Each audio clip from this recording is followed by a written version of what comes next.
साथियों, आज मैं आप लोगों से बात करूंगा डिप्रेशन के बारे में।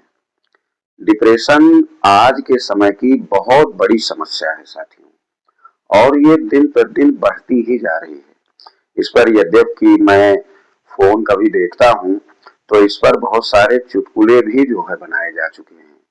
कभी बच्चा कहता है कि मैं डिप्रेशन, इस पे मतलब बहुत सारे कॉमेडी भी बनाई गई है। लेकिन डिप्रेशन एक बहुत बड़ी समस्या है दोस्तों आज के समय की।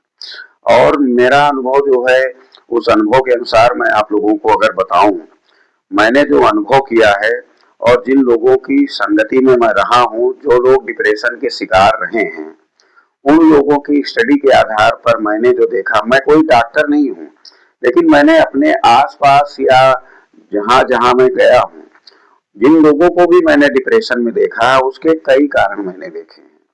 डिप्रेशन में सबसे पहला कारण जो है वो हमारा स्वास्थ्य है। यानी अगर हमारा स्वास्थ्य सही नहीं रहता है, लंबी बीमारी से किसी ग्रसित हैं हम, यानी हम शुगर के पेशेंट हैं, हम हार्ट पेशेंट हैं, तो इसके लिए हमें निरंतर दवाइयां लेनी पड़ती हैं। और कई दवाइयां जो होती हैं जो हमारे शरीर पर बहुत नकारात्मक प्रभाव डालती हैं। और एलोपैथ दवाइयां जो होती हैं दोस्तों, बहुत गहरा असर डालती है हमारे ऊपर। तो बहुत ज्यादा दवाइयां लेने से भी आदमी धीरे धीरे जो है डिप्रेशन का शिकार होने लगता है। नौकरी का छूट जाना, यानी पत्नी से तलाक हो जाना, या परिवार में रिश्ते अच्छे ना होना, इनसे भी आदमी टेंशन में रहता है, और लंबे समय तक टेंशन में रहने की वजह से वो डिप्रेशन का शिकार हो जाता है।